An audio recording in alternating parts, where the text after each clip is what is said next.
ahí están entrando más personas. Perfecto. Vamos entonces, Miguel. Ya. Muy buenas tardes, muchas gracias por la espera. Estábamos solucionando ahí unos pequeños problemas técnicos típicos de este tipo de reuniones, pero ya estamos. Primero darle la bienvenida a todos los productores que nos acompañan, agradecer su preferencia. Vamos a tratar hoy día un par de temas bien interesantes que tienen que ver respecto a cómo controlar y cómo manejar el estrés en verano con altas temperaturas, ¿ya? Usando algunas herramientas que en el fondo nosotros las conocemos como bioestimulantes. Específicamente vamos a hablar de aminoácidos y de extractos de algas, y para eso tenemos dos especialistas invitados, ¿ya? El primero es Gonzalo Vargas, asesor internacional, muy conocido por todo el equipo.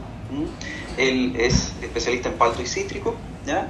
Y nos va a explicar por una parte la fisiología del estrés, ¿ya? Y cómo estas herramientas nos pueden ayudar a salir de esos problemas, ¿ya? Y por otro lado tenemos a Javiera Gaete, especialista también en investigación. Ella trabaja en IDFluid, una consultora, y ella nos va a mostrar los resultados y los ensayos que se han hecho en las últimas temporadas con dos productos de especialidad de Vitra. Uno es Aminovitra Zinc, ¿ya? Como el aminoácido que nosotros estamos promocionando, y por otro lado el extracto de algas Vitrafol Extra Algas. Súper. Bueno, yo soy Javiera Gaete, espero que estén todos muy bien, una tarde calurosa, ¿cierto? Les voy a presentar los resultados de unos ensayos que hicimos la temporada anterior junto con Vitra en pulmones impactos. Yo soy directora de investigación y desarrollo de IDFluid y les voy a contar algunos detalles para poder centrarlos bien geográficamente en cada ensayo. Vamos a comenzar con los limones. En este ensayo probamos Vitrafol Extra Algas para favorecer los niveles foliares de nutrientes, el crecimiento vegetativo, el calibre y peso de limones. Esto se hizo en un huerto que se llama Agrícola Quebradilla, que se encuentra en La Ligua, y lo probamos en la variedad Fino 49 sobre Citrus Malvespina. Es un huerto del 2010 que está sobre Camellón, a 6 por 2,5 metros. Algunos datos, quizás para algunos no tan relevantes, pero el diseño del ensayo es un diseño completamente al azar, donde teníamos dos tratamientos, un tratamiento testigo, que era el tratamiento de campo, en donde utilizaban Stimplex, y un tratamiento con Vitrafol Extra Algas, que era el reemplazo de Stimplex, ¿ya? Dentro de cada uno elegimos 5 repeticiones, que eran 5 árboles, a los cuales los sometimos a estas evaluaciones que están descritas en el título. Inicialmente lo que hacemos para estas mismas evaluaciones es elegir los árboles en base al tamaño y el diámetro del tronco, y con este último obtenemos el área de la sección transversal, y con eso tratamos de homogenizar todas las plantas y que sea lo más parecido, sobre todo en el área de la productividad e incluso de la calidad de la fruta. Entonces, como les mencionaba, teníamos dos tratamientos, las dosis eran de 3 litros por hectárea. Se hicieron 3 aplicaciones en las mismas fechas que se encuentran ahí en el cuadro. La primera fue en noviembre, la segunda 15 días después aproximadamente, el 15 de enero, y la última fue un poco más tardía, el 26 de marzo, con los momentos fenológicos asociados a cada uno. ¿Qué evaluamos específicamente acá? Primero teníamos los niveles nutricionales en hojas, y para esto hicimos un seguimiento desde octubre hasta marzo, extrayendo muestras foliares a mediados de cada mes. Eran más o menos 100 hojas con peciolo incluido, y estas las enviamos al laboratorio para tener una dinámica nutricional de la temporada. En segundo lugar, hicimos un seguimiento del crecimiento vegetativo, en donde se eligieron 4 brotes, y semanalmente se obtuvo el crecimiento de estos. También contamos el número de hojas por brote, el número de brotes por cara de árbol. Elegimos la misma cara en todos los árboles seleccionados, que era la cara noreste, y las mediciones se hicieron desde mediados de octubre a mediados de enero, y los brotes que elegimos fue en base a la edad, que tuviese la misma edad, el mismo diámetro basal y también una extensión similar, para comenzar en el fondo con estructuras lo más parecidas posibles. Y por último, se obtuvo el calibre y peso de frutos. Esto se hizo a través de la selección aleatoria de 30 frutos en la cosecha de junio de 2024. La selección de frutos se hizo solamente a partir de la cosecha que tocaba en ese momento, que eran limones plateados, y lo que se hizo fue clasificar cada uno de estos frutos en base al diámetro ecuatorial y luego se registró el peso unitario de cada uno. Ahora aquí les voy mostrando en el mismo orden los resultados. Entonces, primero tenemos los resultados de los análisis foliares. Acá no vamos a ver en detalle cada número, ¿cierto? Pero está marcado con amarillo los que se indican como valores que están debajo del rango óptimo, y en rojo los valores que están por sobre el rango, ¿ya? Si se dan cuenta, al inicio, en los análisis que se tomaron en octubre y noviembre, la verdad es que gran parte de los nutrientes se encontraban debajo del rango óptimo. Y más adelante les voy a mostrar las dinámicas con curvas, que es mucho más fácil de entender. Pero sí es importante indicar que, bueno, en los cítricos ustedes saben que existe una respuesta inmediata frente a la fertilización o los bioestimulantes, sobre todo foliares. Entonces, eso fue posible de notar en los resultados. Y a simple vista, lo que diferencia a los tratamientos es que en el caso de Vitrafol, los nutrientes se mantuvieron constantes a lo largo del ciclo diferencial testigo, en donde existían unos pics mucho más marcados, sobre todo de fierro y de manganeso, que lo vamos a ver ahora. Entonces, ¿qué pudimos identificar nosotros? Tratamos de encontrar 3 tipos de tendencias durante la temporada de los nutrientes. La primera tendencia es que existían dinámicas similares en los tratamientos en nitrógeno, fósforo, potasio y boro. Y dentro de ellas estaban aquellos que aumentaban exponencialmente durante la temporada, que es particularmente el caso del nitrógeno y el fósforo, y aquellos que disminuían a lo largo de la temporada, que es el potasio y el boro, que es lo que pueden ver en las curvas con el número 1, en negro. ¿Ya? Luego teníamos otra tendencia que eran dinámicas contrarias, lo cual lo observamos en el magnesio, el calcio, el fierro y el manganeso, donde los roles se intercambiaban después de la primera y segunda aplicación, ya sea aumentando o disminuyendo según el tratamiento, que es lo que pueden ver marcado con el número 2 en un círculo. Para que se entienda mejor también la figura, es importante señalar que la flecha verde, que acá incluso está en la esquina superior izquierda, se indica cada una de estas flechitas, indica la aplicación ya sea de Vitrafol o de Stimplex, dependiendo del tratamiento, ¿ya? Para que vean si es que realmente se observa o no un efecto del producto como tal. Y bueno, acá están los otros 2 elementos, el hierro y el manganeso, donde se ven estas dinámicas contrarias, que en el caso, por ejemplo, del hierro, luego de la segunda aplicación, en febrero, se ven esta contrariedad entre el testigo, que tuvo un pequeño aumento en el hierro, y el Vitrafol, que tuvo una pequeña disminución, pero finalmente llegan a valores muy similares al final de la temporada. Y por último, teníamos el caso del zinc, el cual disminuyó notablemente al final de la temporada, sobre todo en el tratamiento de Vitrafol. Y también es importante considerar el nivel con el que comienza cada tratamiento antes de la aplicación. Por ejemplo, algunos elementos comenzaron mucho más altos, como el fósforo y el potasio en el testigo, y otros, como el magnesio, el calcio, el fierro, el manganeso, el zinc y el boro, estaban mucho más altos en el tratamiento de Vitrafol. Por lo tanto, ¿cuál es el mensaje? Los niveles nutricionales o el seguimiento nutricional, si bien nos entregan una tendencia o también un cierto comportamiento, no nos sirve para definir exactamente si un producto funciona o no como tal. No sé si me entienden a lo que me refiero. Finalmente es un complemento al resto de las evaluaciones y ver si estas funcionan de la misma forma.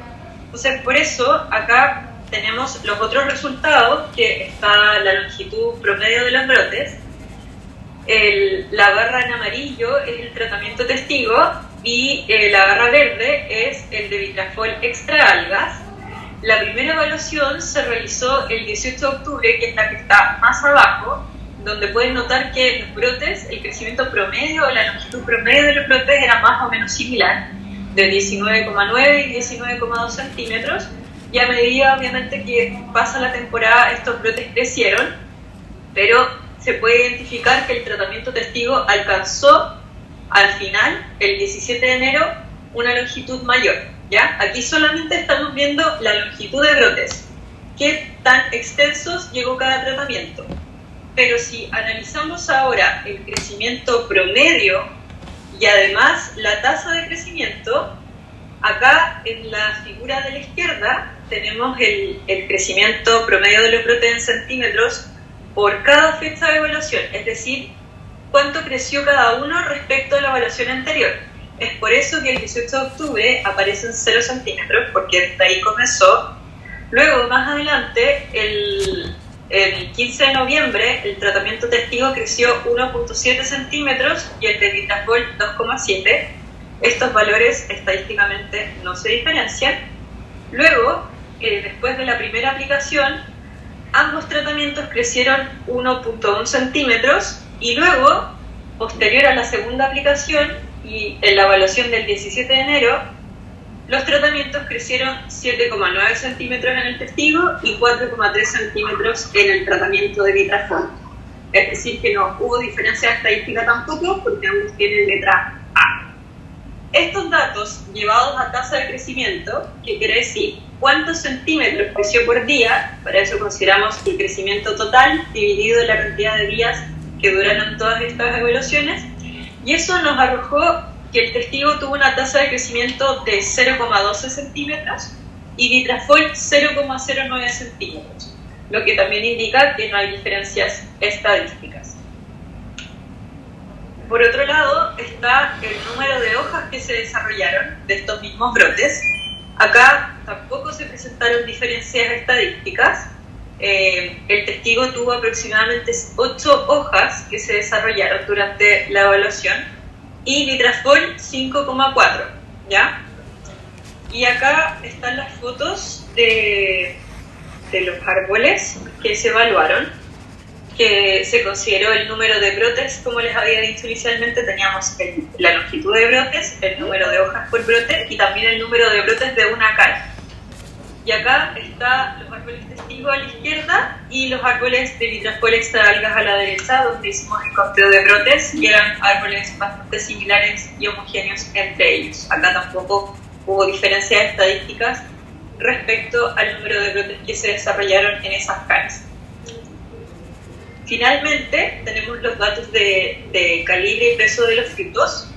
En relación a los calibres, acá no se observaron tampoco diferencias estadísticas de todas las categorías evaluadas, que están presentadas en el cuadrito más abajo, que está el prealto, C, B, A y sobre bajo.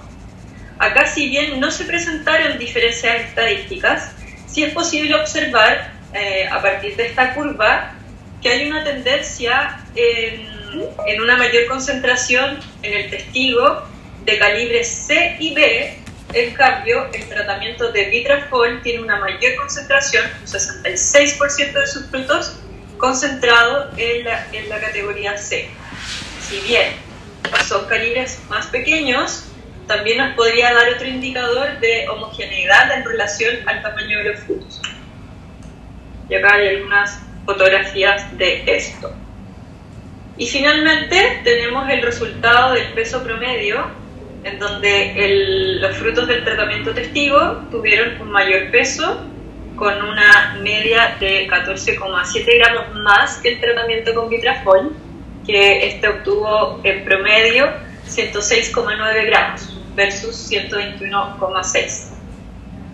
¿Qué pudimos concluir a partir de este ensayo?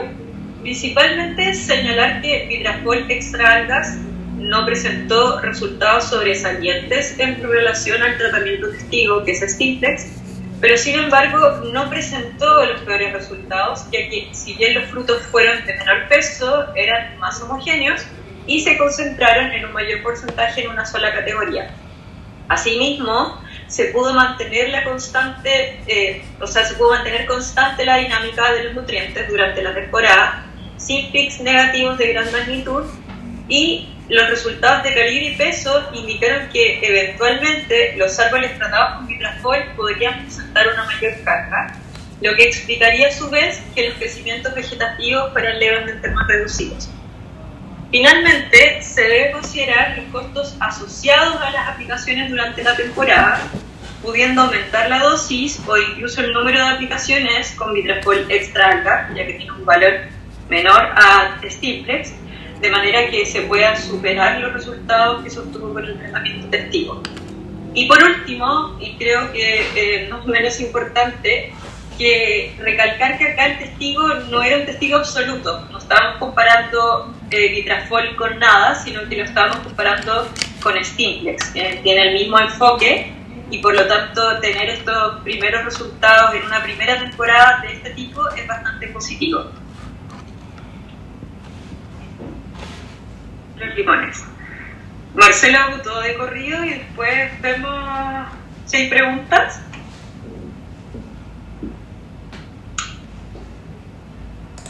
Marcelo, estás con el micrófono desactivado. Javi, sí, continúa, vamos a dejar las preguntas al final. Gracias. Ok.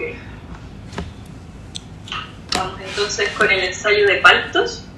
Acá nosotros probamos aminovitracin para mejorar reservas en yemas, también niveles nutricionales en hoja, cuaja y calidad de frutos en paltos. Esto lo hicimos en la agrícola La Viña, que está en Cabildo, en la región de Valparaíso. Era un huerto de Hass sobre porquinjecto mexícola del 2019, plantado en camellón con pendiente, y estaban a 3 por 2 metros. Acá también utilizamos un diseño completamente al azar. Teníamos también 2 tratamientos, el testigo, que era el tratamiento de campo, donde utilizaban nitrato de zinc chelatado al 21%, y el tratamiento de vitra, que era aminovitracin. También seleccionamos los árboles en base a su tamaño, su desarrollo y el diámetro del tronco, y obtuvimos el área de la sección transversal, donde no tuvimos diferencias estadísticas. En el cuadro se presentan los tratamientos. Las dosis acá fueron distintas porque el huerto solamente hizo 2 aplicaciones de 20 litros por hectárea de nitrato de zinc, y el tratamiento con Navinovitra fue de 10 litros, pero se hicieron 10 aplicaciones. Ahí se presentan los momentos fenológicos y las fechas de calendario. ¿Qué evaluamos acá? Teníamos la evaluación de cuaja o caída de frutos, en donde obtuvimos cuaja inicial en noviembre, cuaja media en diciembre, cuaja final en abril, y esto fue a partir de 2 ramas elegidas en base al diámetro basal similar, extensión y edad. También quisimos evaluar las reservas a través de análisis de reservas en laboratorio. Para esto sacamos una muestra de yemas mixtas apicales previo a la floración de la temporada 2023, antes de la aplicación, y previo a la floración 2024, que fue después de la aplicación. Las muestras eran de 250 gramos y solicitamos análisis de argininas, proteínas, almidón, fósforo y azúcares totales. Además, también sacamos análisis para muestras foliares. Idealmente fueron hojas de 7 u 8 meses que estuviesen ubicadas en el tercio medio del árbol, sin fruta, y sacamos 50 hojas por tratamiento, antes de la aplicación y después de la aplicación. También sacamos 30 frutos en cada árbol, los cuales se pesaron y se clasificaron según el calibre. Estos también se enviaron al laboratorio para hacer análisis de materia seca y humedad y traslocarlo obviamente al porcentaje de aceite, y también algunos parámetros nutricionales de fruto, en donde mandamos fruta también al laboratorio y obtuvimos nitrógeno, calcio ligado, calcio soluble y calcio total. Y ahora les voy a presentar cada uno de los resultados. Inicialmente tenemos la cuaja. En este cuadro está la cuaja inicial, media y final. La inicial obviamente fue considerada como un 100% porque es nuestra base para las próximas evaluaciones de cuaja. Y luego la cuaja media En el caso del testigo tuvo una caída del 90.4%, llegando al 9,6%, y en el caso de aminoitracin tuvimos una caída del 88%, llegando a un 12% de cuaja media, ¿ya? Estos resultados no presentaron diferencias estadísticas, pero es evidente la tendencia, ¿cierto? Y luego evaluamos la cuaja final en abril, donde se sumó un porcentaje más de caída en el testigo, llegando a un 4% de cuaja, y en el caso del tratamiento con aminoitracin llegamos a un 4,9% de cuaja, ¿ya? Si bien no se presentaron diferencias estadísticas, numéricamente estamos hablando de un 2,4% en la cuaja media y de un 0,9% en la cuaja final, que favorece a Aminovitra. Y si ese resultado lo proyectáramos al cuartel completo, evidentemente serían bastantes más kilos, ¿cierto? Ahora, acá están los resultados en detalle, más que nada, por si alguien tenía la duda, acá está la cuaja media y la cuaja final. Como podrán ver, hay algunos árboles, incluso algunas ramas que presentan 0% de cuaja. Y acá hay algunas fotos. Esta fue la evaluación de cuaja inicial en los tratamientos. Ustedes saben que es bastante difícil que todos los frutos se encuentren en el mismo estadio fenológico, pero tratamos de hacerlo cuando la gran parte de ellos estaba como una cabecita de alfiler. Luego evaluamos cuaja media, esta es la de diciembre, y que evidentemente estaban un poquito más grandes, y acá está la cuaja final del tratamiento testigo con el nitrato de zinc tratado, y aquí está la cuaja final del tratamiento con aminovitracin.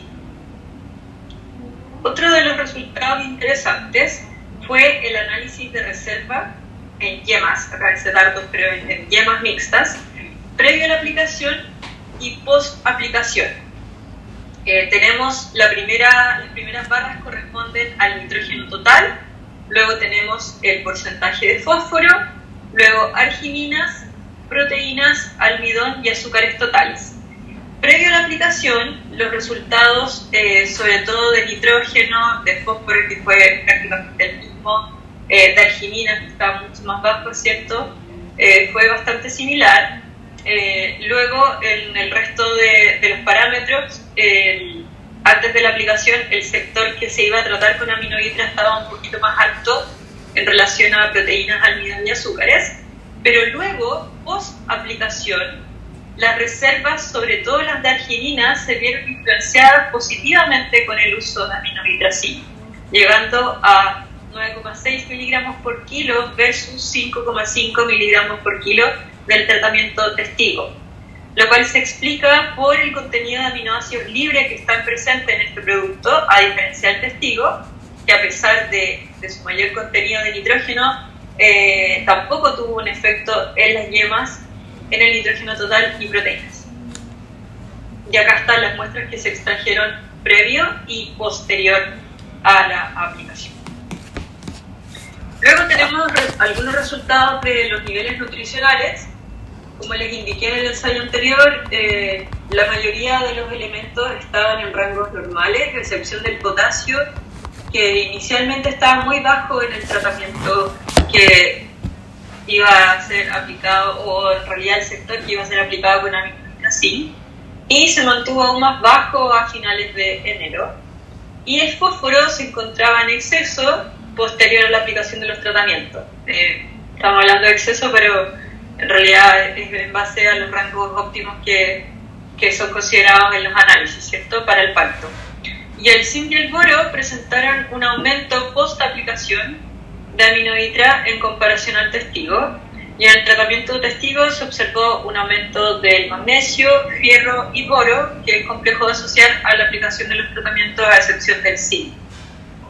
Más bien es una dinámica normal del fondo de la temporada, y probablemente Gonzalo se los pueda detallar un poquito más en relación al estrés.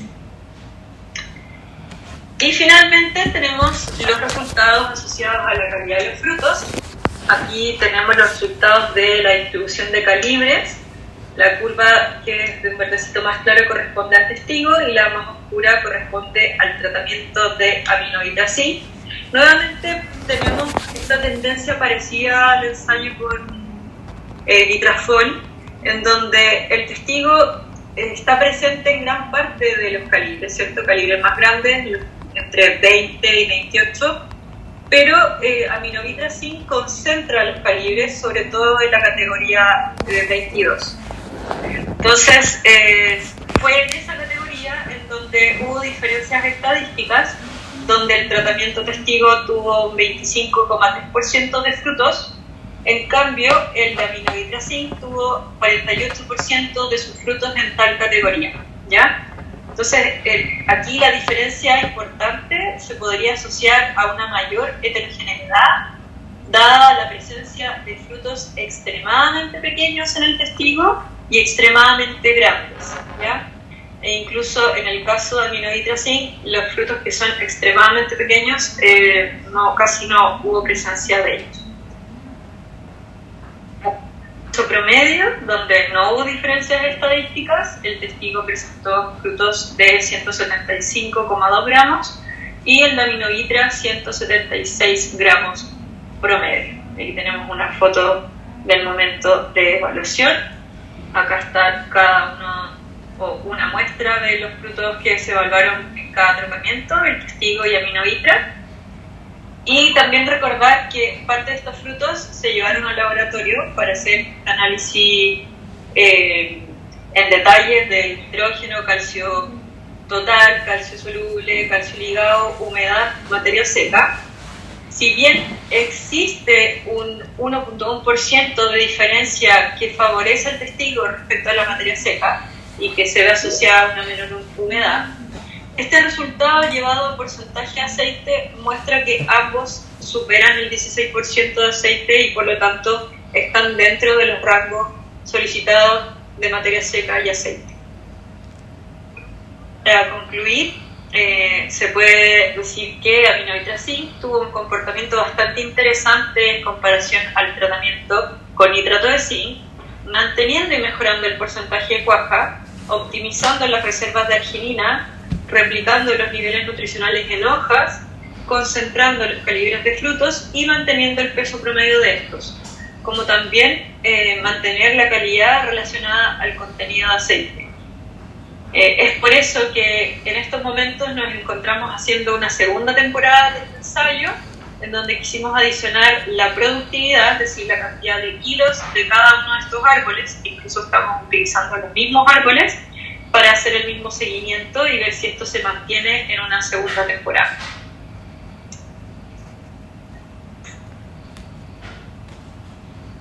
Perfecto, Javiera, muchas gracias. Les queremos recordar a las personas que están participando que hay una sección de preguntas y respuestas que la pueden ver en la parte superior de la pantalla. Aparece un signo de interrogación. Ustedes pueden hacer clic y escribir preguntas que nosotros vamos a replicar a los expositores al final de la presentación de Gonzalo, ya, para que sea un poquito más interactivo. Bien.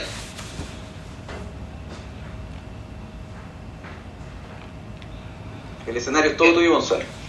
Perfecto. Buenas tardes, perdonen los problemas, pero ya quedó todo solucionado. Con el equipo de Vitra, que hemos estado saliendo a terreno, hemos preparado una presentación acerca de la bioestimulación, un factor fundamental hoy en día en la agricultura, ya que las cosas están cada día más complicadas, los suelos están apretados, ha aumentado la salinidad, el viento es cada día más fuerte y provoca mucha deshidratación, y la radiación obviamente que va subiendo en todo el mundo, no tanto la temperatura sino el daño por radiación. A la temperatura, si bien molesta, la planta se las puede batir, la radiación la para, se aprieta, viene todo un proceso casi de colapso cuando hay límites muy altos de radiación, y Chile tiene radiación alta incluso hasta en invierno. Bueno, primero que nada hablar sobre las áreas donde estamos trabajando, son palto y cítrico. El negocio está de bueno a muy bueno en cuanto a los paltos, y en los cítricos va mejorando. Esta temporada mejoró mucho la liquidación de W. Murcott, las naranjas vienen con una tremenda sorpresa por el avance rápido del HLD, esta bacteria que llegó a América en el 2005. Cuando se detectó, todos supimos que iba a ser complicado, pero nadie estimó la rapidez del avance y con consecuencias nefastas, irreversibles, hasta que tengamos genética tolerante a la chilenidad. Así que se viene muy interesante para el negocio de la naranja. El limón varía, el limón de verano siempre es bueno, verano, otoño siempre ha tenido buenos resultados, el limón de invierno varía según donde lo destinen. Si va a Asia, con calidad para Asia, que es distinta, los retornos son muy buenos. Estados Unidos al inicio es interesante, después se desploma porque por lo general llega mucho limón de Tucumán. Pero en general estamos viendo una muy buena temporada, hay que cuidar los huertos y seguir desarrollando este negocio. Esto crece con propaganda, en Estados Unidos hay un boom y una moda de consumir aguacate, y el objetivo es enseñarle a la gente todavía a consumir aguacate. Todavía no se conoce en gran parte del país del norte. Europa tiene una dieta más mediterránea, así que lo acoge mucho más, pero están consumiendo los países árabes. América Latina va a ser un tremendo mercado para el aguacate Hass. En América Latina siempre se consumió aguacate, pero del verde, el nativo, y está entrando el Hass con mucha fuerza. Y la verdad que no tenemos aguacate para China. En algún momento esto seguramente se va a desatar, pero llevan embarques, pero ellos todavía lo ven como algo, digamos, futurista, cuando su población adapte el consumo de aguacate. De hecho, se lo comen duro, ni siquiera esperan que madure, se lo comen verde y duro, crujiente. Los precios son siempre altos, o el mercado, como que el precio del aguacate se mantiene siempre alto, no tiene grandes vaivenes, y los problemas son de condición. La fruta empieza a viajar y ahí ponemos a prueba cómo estuvo nutrida la pulpa, y hay aguacate de ciertos países que están muy desprestigiados, con pulpas muy inestables que presentan pardeamiento, pudriciones pedunculares, y después terminan en una mesa cobrando un plato carísimo. Este aguacate que cuesta $27 el plato, con florcitas, pero resulta que está todo pardeado. Entonces estamos vendiendo fruta cara y con una post cosecha dudosa, que reacciona mal según el origen. Los cítricos con severos daños de heladas, llevamos 2 años muy complicados en la sexta región. Hay huertos que han perdido 2 años por congelamiento. La fruta se deshidrata, se aprieta, se le notan los gajos marcados ahí de alto a bajo por la deshidratación, de polo a polo, y hemos llegado a exportar fruta con daño de helada la temporada anterior. Por el tema de la semilla, estuvo la moda de trabajar con mallas para evitar la polinización cruzada, pero resulta que al final vimos una tendencia a menor consumo de agua, a menor radiación, a menor estrés. Entonces las mallas hoy en día se están reemplazando por el azufre, se está aplicando azufre en flor, y la verdad que no entran las abejas, es un tremendo repelente. Pero las mallas posiblemente, o los techos posiblemente, terminen siendo un compañero para bajar estrés y disminuir el consumo de agua. Pero los problemas en general vienen desde el vivero, desde las semilleras. En este punto uno ya tiene que empezar a trabajar con bioestimulantes, que generen plantas con crecimientos radiculares sobresalientes. Este es el proceso del clonal, como setiola, ahí está la argolla puesta, las plantas de entrega, pero aún así, con plantas caras y de lenta reproducción, clonal se demora mucho, a veces empiezan a entrar pudriciones. La idea es que una hortiquierto de semilla tenga una raíz pivotante, perfecta, y no que entreguen raíces podridas, que pasan mucho tiempo en la bolsa, se van apretando los contenedores, las partículas finas van bajando con el agua y terminan generando una especie de cemento en el último tercio, generando pudrición en terrenos en muchas raíces torcidas, raíces enrolladas, raíces podridas. Estos son cítricos que tienen raíces múltiples. Estas plantas nunca llegan a buen terreno por mala selección en el vivero, o por maltrato en el vivero, o porque estuvieron mucho tiempo esperando en el vivero. Ni hablar de los injertos. En otros países, al momento de injertar, se realiza una pintura para sanitizar el corte, y en Chile no se hace. Cuando se hacen injertos en B corta, son 2 cortes, o sea, hay una mayor superficie oxidándose, que posiblemente tenga humedad, y después entren los patógenos, que es muy probable que vengan ya en las púas, porque hay una mala recolección de púas o una pobre selección del material. Sacan púas de cualquier árbol, en definitiva.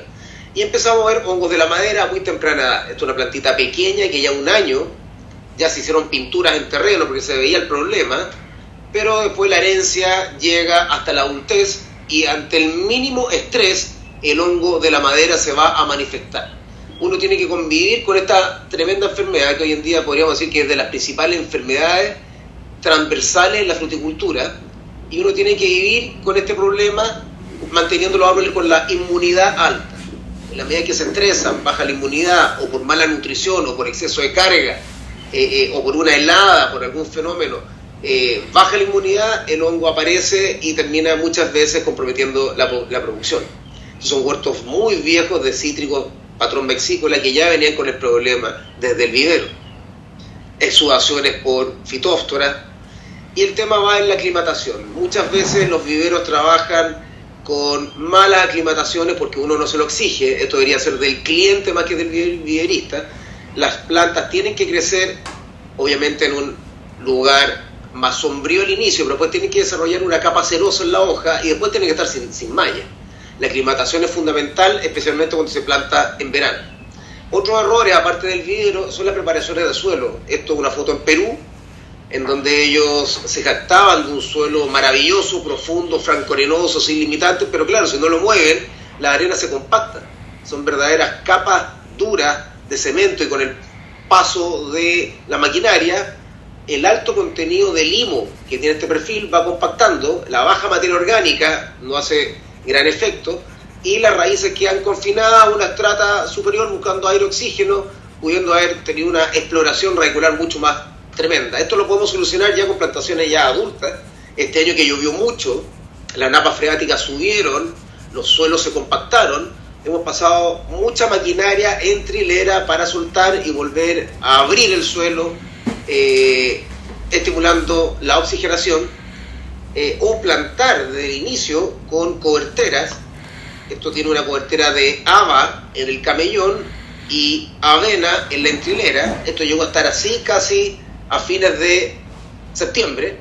Después se corta la cobertera, ahí se ve el rhizobium que queda en el haba. Cuando el haba empieza a tirar su vaina, empieza a florecer y a formar su vaina, uno puede encontrar la máxima expresión de rhizobium en el suelo, y al final vamos inoculando con cepas benéficas y abriendo el suelo, evitando compactación. En el trópico tienen otros problemas. Chile, radiación, allá no hay radiación. El clima es tan benigno que los árboles se tiolan, ahí tenemos que convivir con otro tipo de plagas y enfermedades, pero se ponen flojos por falta de estimulación. La sombra los hace vegetar, caen en vicio, y como ocurrió en Colombia hace 2 años atrás, muchas inversiones chilenas se fueron allá, y hay 8 empresas chilenas trabajando en aguacate, y la verdad que durante 2 años no hubo flores, no hubo estímulo, llovió sin parar, no hubo verano, y las plantas se tiraron. Esta finca ya está emboscada, se plantó el 98, empezó a llover el 2000 en la pandemia, y han sacado muy pocos kilos, y miren el color de rojo que tiene, completamente distinto al rojo que tienen en Chile, y no pudieron desarrollar inducción floral. Estamos trabajando, además del análisis foliar, análisis de suelo, análisis de agua, que es tradicional, con el análisis de savia, que nos entrega una información mucho más abierta, diciéndonos el estado de la planta el mismo día que se tomó, la situación actual de la planta. El tejido es una acumulación en el tiempo. Uno va a ir viendo la acumulación en el futuro, pero esto es de hoy, esto es la realidad de hoy. ¿Qué cosas mide? La conductividad eléctrica. Miren la primera fila, dice EC, los parámetros, EC, conductividad eléctrica, altísima. Cuando ya llega a 11, quiere decir que están regando muy mal, o que el agua es muy salina, o están fertilizando con demasiadas sales. Sube la sal y te está indicando que la planta está estresada, con demasiada sal en la sangre, en la savia. Esto es como una analogía al análisis de sangre en el ser humano. Después los azúcares, demasiado bajos. Cuando el azúcar es muy baja, la planta tiene más monosacáridos, y eso atrae las plagas y enfermedades, y aumentan los pulgones, las mosquitas blancas. Cuando el azúcar empieza a subir, porque hay un trabajo fotosintético importante, por los microelementos altos, por el magnesio alto, se forman polisacáridos mucho más complejos, y eso les produce una especie de diarrea a los pulgones y a las mosquitas, a todos los chupadores, y se van, y le avisan a las otras plagas de que no es el mejor lugar. Por eso uno a veces ve una planta puntual, planta borde, que se estresa mucho, típico, al borde del camino con polvo, con más calor, con menos agua, y una planta puede estar destruida por arañas y quizás la planta vecina no tiene araña. Entonces uno ve cómo la debilidad y la inmunidad baja va atrayendo a los patógenos, y al final la mejor forma de defenderse es elevando estos niveles y teniendo esta información en forma diaria para que no aparezca sorpresa. Por otro lado, miren la última línea, ahí vienen los parámetros de nitrógeno. Todos los nitrógenos altísimos, en el máximo del rango. Peor aún, o sea, azúcar baja, nitrógeno alto, estamos llamando a los hongos patógenos del suelo y estamos llamando a las plagas. Esta información lo podemos desarrollar con laboratorios que están en el extranjero, que hacen el trámite, o también trabajando con olivas, que han funcionado muy bien y lo podemos hacer en el mismo día, la misma mañana, tomando las muestras entre las 6 y las 8 de la mañana, primera hora, en ayuna, como se dice, antes que parta la radiación el sol, y el resultado lo podemos tener en forma inmediata para tomar las medidas del programa a tiempo, que los cambios vengan a tiempo, no 2 o 3 meses después. Bueno, el programa de nutrición hoy en día no es solamente un programa químico de sales, como dicen las letras rojas, sino que tiene un programa biológico muy ligado a lo que es el ciclo del carbono. Hoy trabajamos los dos programas. La sal, bueno, es parte de nuestra vida, la tenemos incluso en la cocina, en los baños, en el suelo. Si ya los perfiles pueden ser difíciles por la pedregosidad en algunos casos, si le metemos piedra más sal, más difícil aún, menos retención de agua. Entre más sal hay, la sal compite por el agua y esa agua va a estar menos disponible para las raíces, va a ir compactando especialmente el sodio en los primeros centímetros, el agua no va a penetrar bien, las raíces van a tener menos condición para crecer, menos oxígeno, los suelos se calientan mucho más porque no entra el agua y las raíces se empiezan a quemar. Si bien después se pueden recuperar, después de una raíz quemada siempre puede venir una recuperación, pero ya perdimos días de calibre. Esto siempre ocurre en el verano, obviamente, cuando estamos en pleno llenado de frutos y la planta se empieza a atrasar. Parte la exportación y no tengo calibre. ¿Y qué tengo que hacer? Esperar o vender el mercado interno o optar a un precio menor por no haber desarrollado una velocidad de llenado de fruto óptima. Lo otro que ocurre, cuando viene el verano, no estamos regando bien y hay mucha sal y poco carbono, poco movimiento de agua en el suelo, es la hoja amarillo pato. Este síntoma ocurre en todas las especies y tiene una relación directa con el sodio. Y esto puede ocurrir en una semana. Regué mal, entró el frente salino, entra el sodio, se ponen amarillas las hojas viejas, no las nuevas. Esta planta está recién en cuaja. Imagínense esto la última de octubre, primera de noviembre, un momento sensible, en donde tiene que estar el calcio alto, tiene que estar empezando el potasio a subir, pero se instala el sodio en el tejido y bloquea la nutrición cálcica y potásica. Esto es muy común y la gente, la verdad, que no le presta atención a la hoja amarillo pato.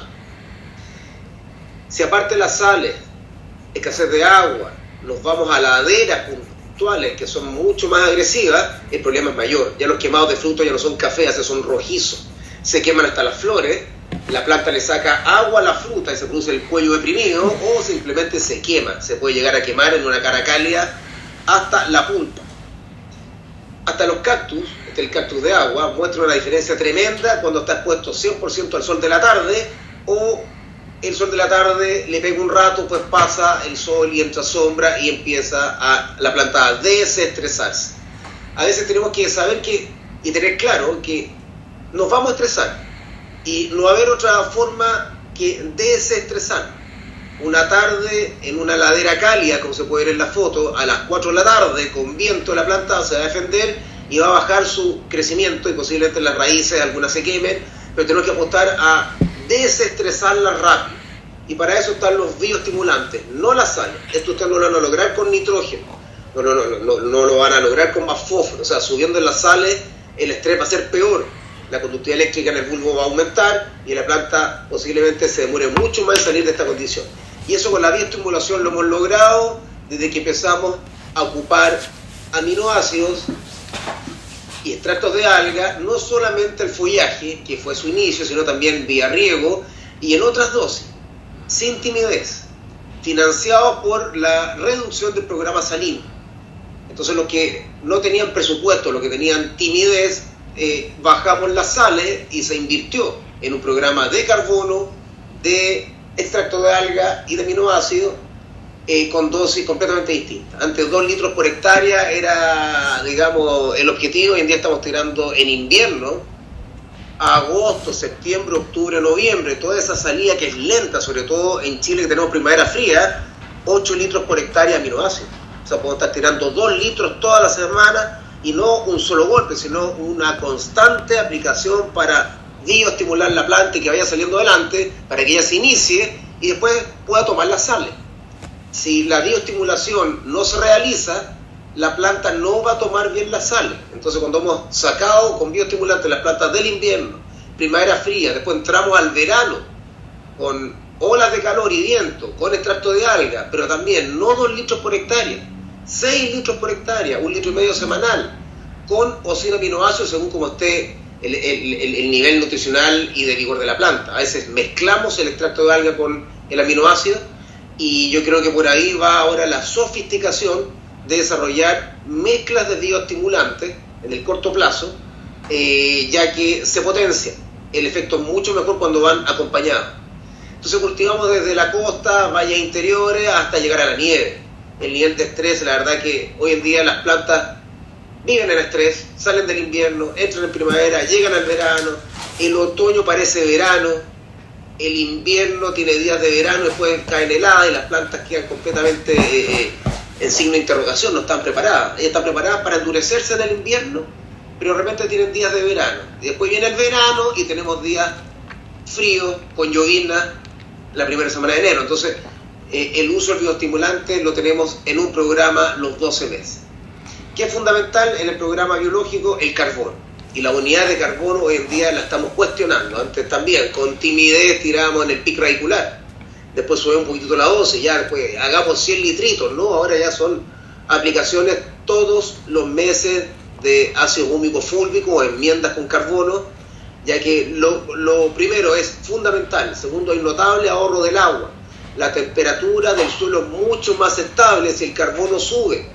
Entre más materia orgánica, menos efecto salino. El agua se va a mover mejor y se tempera mejor el suelo. Evita la compactación, aporta nutrientes y estimula el suelo vivo. El resultado de un buen mulching en el tiempo va a ir engrosando un nuevo suelo y las raíces van a salir del suelo. Les va a gustar esta nueva estrata biológica protectora que puede ir entregando carbono en forma permanente, y las rizófilas van a estar llenas de bacillus, tricodermas, pseudomonas, algo de levadura, pero nativo. Vamos a ir despertando la microflora, la microbiota, pónganle el nombre que ustedes quieran, si empezamos a trabajar un programa biológico, aplicando o no aplicando microbiología exógena, porque los suelos la tienen, a veces la tienen dormida, a veces la tienen apagada, a veces quizás están los patógenos por sobre los benéficos, pero esto todo va a empezar a despertar y la actividad radicular empieza a ser casi permanente. Antiguamente teníamos 2 pics radiculares, muy notorios, y la verdad es que ahora entre los 2 pics están unidas, digamos, crecimientos radiculares durante todo el verano, todo el otoño, si el clima es benigno, siguen creciendo hasta en el invierno en este nuevo suelo orgánico. La idea es partir a muy temprana edad, ojalá en momento de plantación tirar algo, pero la primera poda, que es la poda de falda, se destina y se deja sobre la mesa del camellón. Antiguamente la tiraban en cualquier lado, en la entrilera, no, hoy en día se dirige el picado poda y de lo que puedan tirar para cubrir el suelo y que no se caliente, pueden ser desechos de palmeras, podas de otros árboles, incluso hasta maleza. Estas fotos del norte, en donde plantamos, salió el desierto florido, lo dejamos crecer y después lo arrancamos y lo ocupamos como mulch para proteger las plantas. Así que todo va a ir sirviendo para acelerar la formación de este nuevo suelo o del mulching. Los más sofisticados ya tienen composteras y aquí pueden ver un gráfico, este es un ensayo muy antiguo que hicimos con ácido húmico fúlvico en dosis altas, en donde se ve a través del tiempo la barra celeste es el testigo, no se aplicó, pero pueden ver los colores de las otras barras, como a los 60 días baja la compactación del suelo, a los 90 días todavía seguía bajo, a los 120 días empezaba a subir y ya a los 160 días volvía a compactarse, lo cual nos validaba, esto hicimos hace 15 años, nos validaba que teníamos que volver a aplicar carbono al suelo, que esto no es una sola aplicación y hoy en día lo tenemos ya como un programa permanente. ¿Y qué es lo que van a ir viendo? La microbiología se va a expresar, el aroma del perfil va a cambiar, huelen distintos los suelos, uno los toca y son mejor estructurados, uno los puede desgranar con la mano. Van a ver las cepas que uno tira, esto en un laboratorio, esto es un consorcio de microbianos chilenos, de muy buena calidad, extremófilo endémico, y después aparecen en el mulch. En las coberteras empiezan a ver nuestros tricoder más jóvenes, tomamos análisis permanente de los suelos después de la inoculación para ver qué es lo que se quedó a vivir y si hay que reforzarlo con otra cosa más. Cuando hagan calicatas ven cómo se desgrana y van a ver los bacillus a simple vista, todos esos micelios blancos son bacillus, que son tan abundantes que ya se ven a la vista. Estos fueron huertos que se inocularon mucho tiempo, pues se arrancaron y las raíces están todas con tricoderma. Y la idea es que no trabajemos el suelo desnudo. Durante mucho tiempo nos explicaban que el suelo tenía que estar cero maleza, no podía haber ninguna planta, y que así los suelos se helaban menos. Y la verdad que es todo lo contrario, y esto lo hemos ido descubriendo con el tiempo. En la medida que ustedes van metiendo plantas, cubriendo, va entrando mayor microbiología y metabolitos secundarios, las plantas se hacen más fuertes, aumenta la inmunidad y empezamos a cubrir con un colchón o poncho biológico para que no se caliente en el verano y después en el invierno no se hiele. Les voy a mostrar fotos de huertos con cobertera que no se hielan. Aumenta la temperatura del suelo. Si la microbiología se dispara, estos son seres vivos, van a estar frotándose, van a generar más calor en el suelo, más oxígeno, y el suelo no se va a enfriar y no se va a helar tanto como si estuviese completamente desnudo y compactado. Guarda más agua también. Estas son trampas de arroz. Después de inocular, se pone arroz con melaza, se mete en un vaso, en una tela, y empieza a aparecer la microbiología a la vista, sin análisis tan sofisticado. Ahí pueden ver un micelio espectacular con individuos jóvenes y maduros en desarrollo, y eso es una trampa arroz contaminadísima de Phytophthora. Los colores cambian, son negros, y los aromas también cambian, son fuertes. Pueden ver algunas tonalidades rojizas, eso es fusario. Y me tocó ver en un huerto en donde dominaba una sola maleza, y era claro, porque era la tolerante al fusarium, todas las otras malezas están completamente inhibidas, y uno puede ver ahí en el fondo la relación que hay de ciertas plantas con ciertos patógenos, que son indicadores. Esa fue una siembra de sorgo, y resulta que el sorgo al final terminó alojando a las cepas de fusarium que no tenían dónde vivir. Entonces uno empieza a ver la microbiología a la vista. La buena y la mala. Esa es la buena, que dentro del mulch biológico del palto se empieza a quedar a vivir. Uno escarba, empieza a ver estos micelios, incluso las fases sexuales y también asexuales. En invierno van a empezar a aparecer estos personajes entre medio del perfil. Y con el frío que hemos ido viendo, de que muchas veces es inevitable. Esta es una planta que venía muy bien nutrida, empezando a florecer, pero en la primavera fría en la sexta región siempre hace estrago y nos bloquea los microelementos, y empezamos a trabajar por arriba y por abajo para salir rápido antes que llegue la cuaja, para levantar los niveles de zinc, fierro, manganeso y magnesio en brote joven.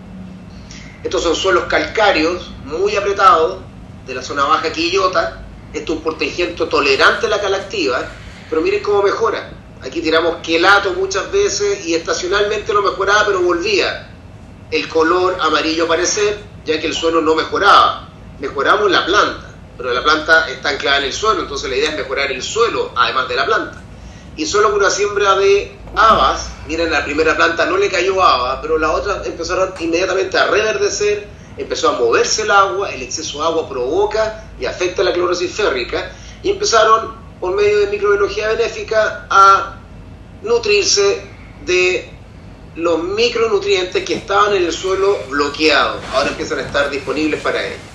La idea es que puedan desde el inicio incorporar una fertilización carbónica con plantas benéficas y ancestrales, esto se ha ocupado siempre, en donde no compiten, no generan alelopatía con el palto, y nos da sanidad desde el momento de plantación. El suelo va a estar sano. Las raíces, lo más importante, ahí está la planta está del cuello para abajo, la planta no se ve. Lo que uno ve es una expresión de lo que está abajo. La planta, el tronco y su follaje es un espejo de lo que está abajo.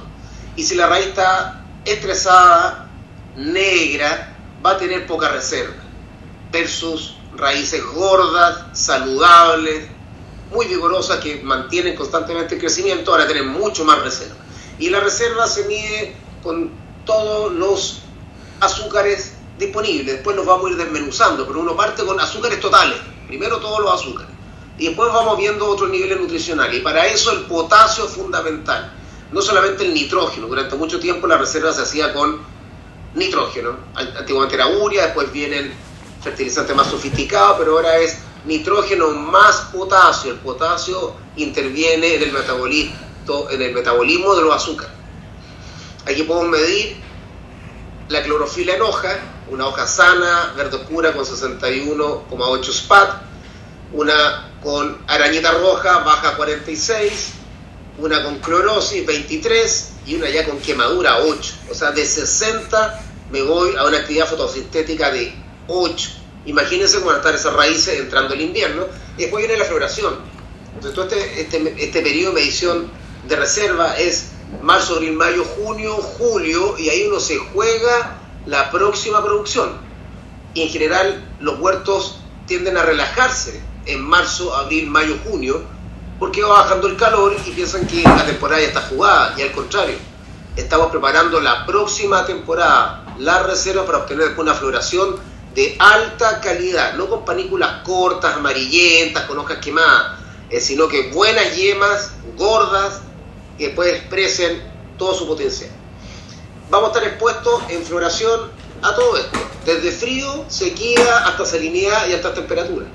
Y esto termina siendo el resultado final, por una mala reserva, por un descuido nutricional, por no abrir el suelo en otoño, cuando más crecen las raíces se van quemando, cae la primera lluvia, entra el frente salino y la quemadura es rapidísima. En 2-3 semanas uno ve huertos completamente quemados, sobre todo en zonas salinas obviamente, pero también en zonas no salinas.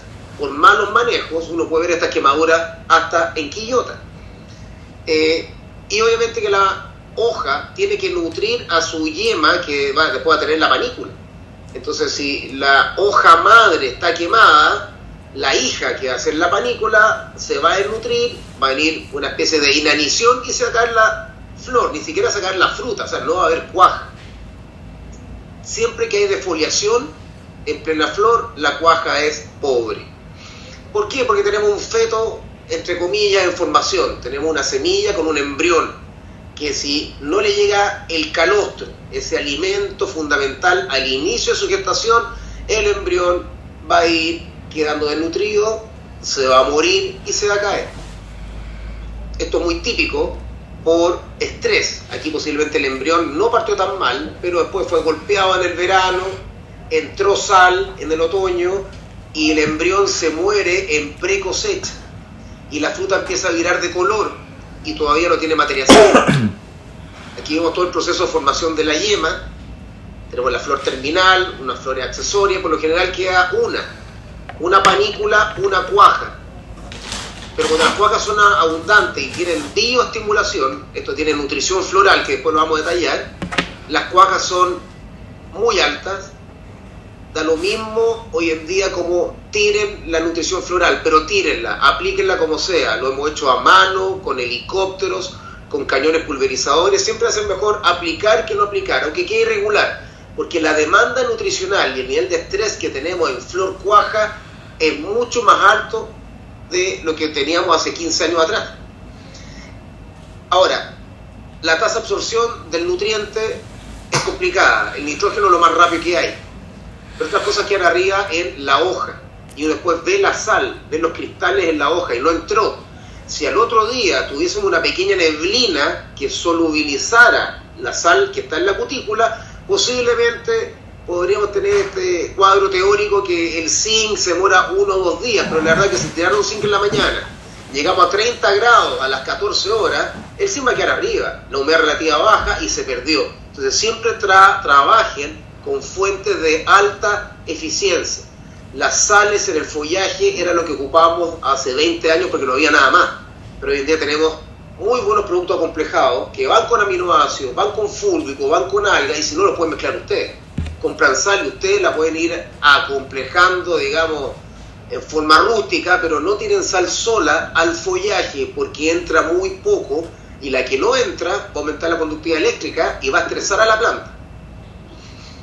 Y eso es el resultado de 3 aplicaciones de nutrición floral, en donde la panícula no solamente cuaja una, hay cuajas dobles, triples, y pueden ver cómo se engruesa el pedúnculo porque trataron la inflorescencia iba creciendo, y en ese periodo de elongación tuvo distintos componentes, son 6, 7 productos distintos que se juntan para lograr el amarre y finalmente la consolidación desde el embrión, en donde si está bien nutrido desde el inicio no va a abortar porque no se va a morir.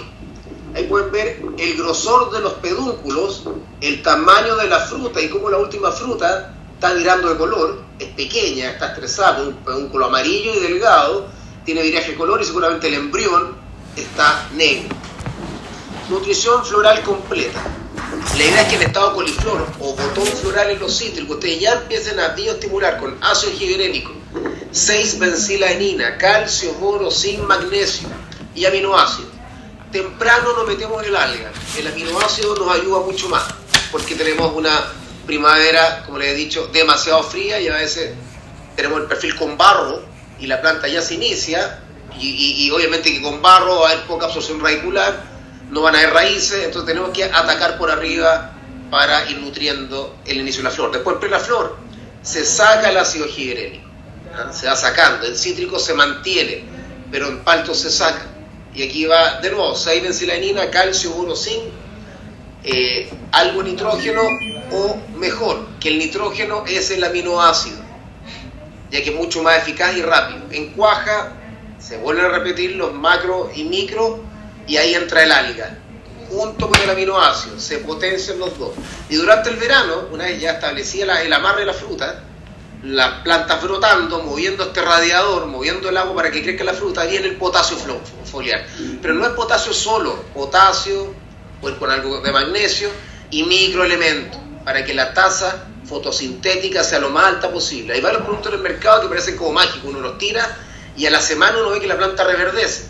Claro, porque tienen zinc, manganeso, magnesio y fierro, 4 componentes fundamentales para la actividad fotosintética. No tiene nada mágico, sino que el microelemento permanente en proporciones micro, como lo dice su nombre, pero varias veces. Antiguamente tiramos microelementos y tiramos pocas veces. Como era micro, pensamos que la planta lo necesitaba pocas veces, ¿no? Y la verdad que está todo el verano necesitando un apoyo fotosintético.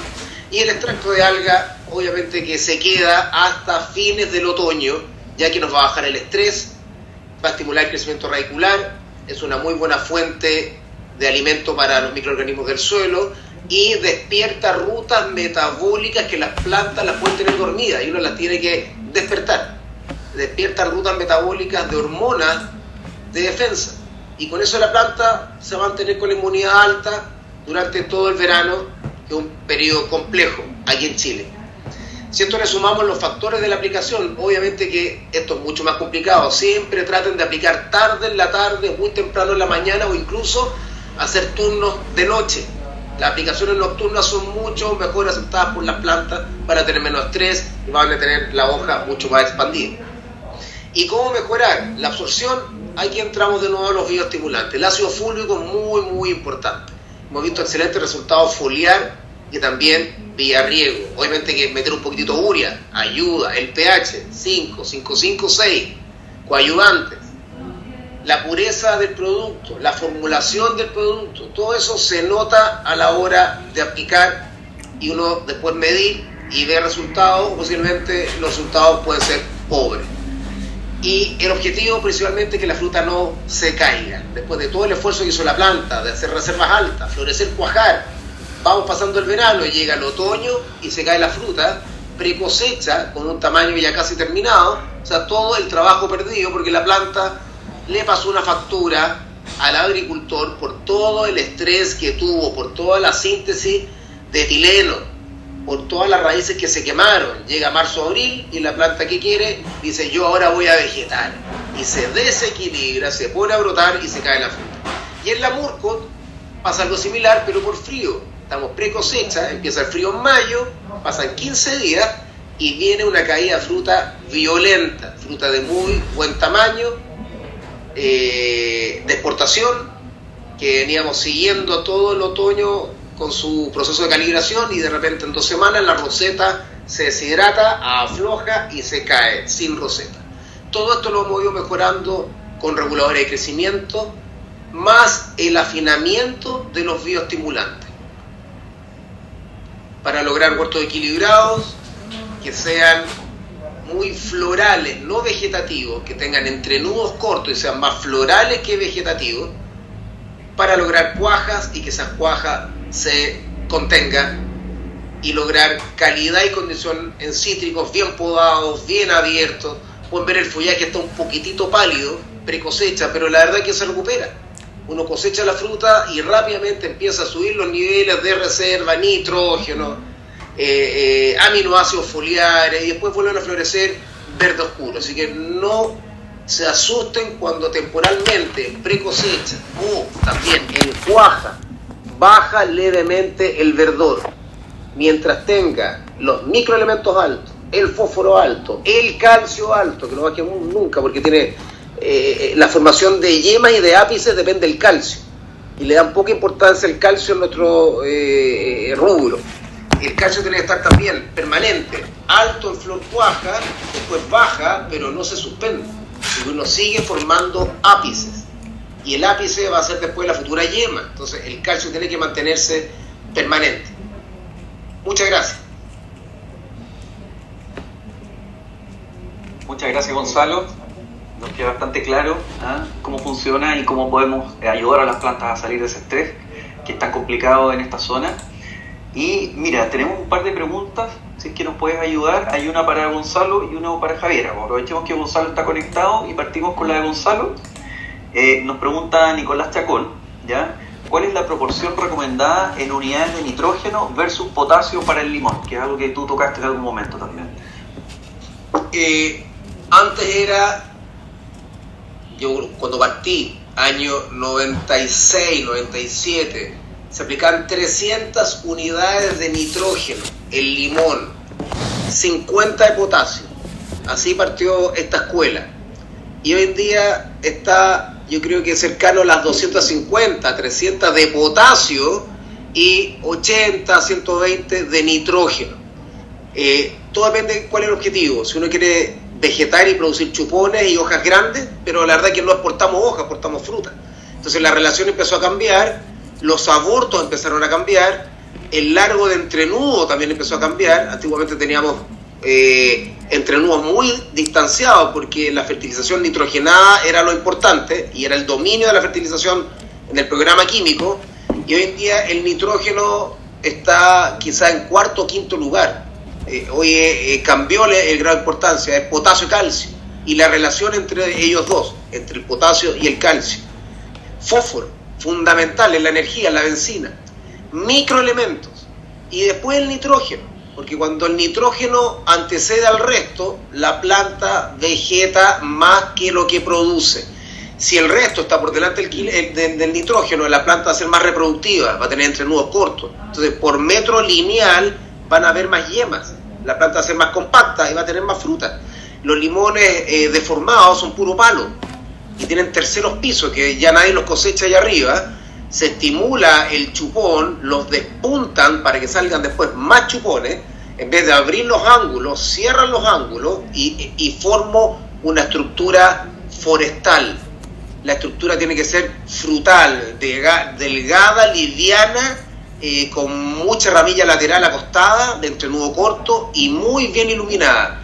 Cuando el nitrógeno supera al resto de los elementos, caemos en el emboscamiento rápidamente. Entonces el huerto se seca por dentro, el limón queda en la periferia solamente y aumenta el color amarillo pato en la fruta, porque el limón periférico con frío o con lluvia se vira rápido, y el limón que quiere la exportación, sobre todo Asia, es el limón plateado, y ese limón se produce por dentro, protegido en una semisombra, no en la periferia con tanta lluvia y pudrición, sino que adentro, y para eso la relación cambió completamente.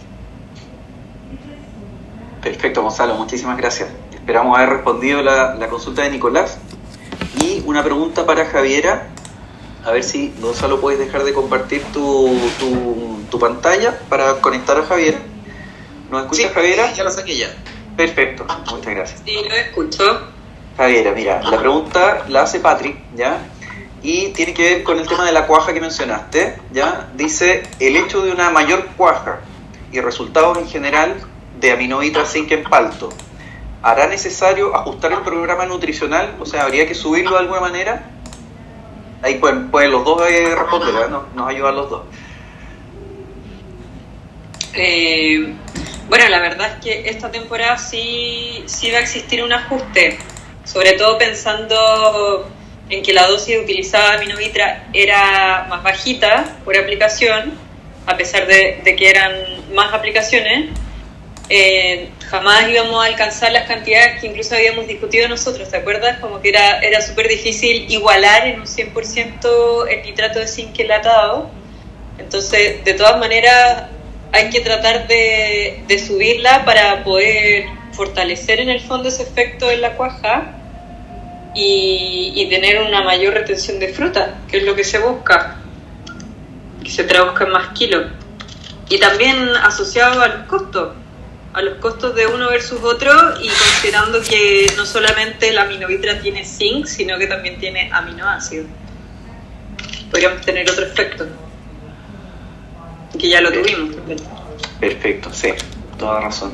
Gonzalo, no sé si quieres aportar algo respecto a una modificación en programa nutricional en función de una mayor cuaja. Me imagino que también algo ahí nos puedes aportar. Sí, claro, encuentro que el resultado que presentaron es muy bueno y obliga a realizar un ajuste.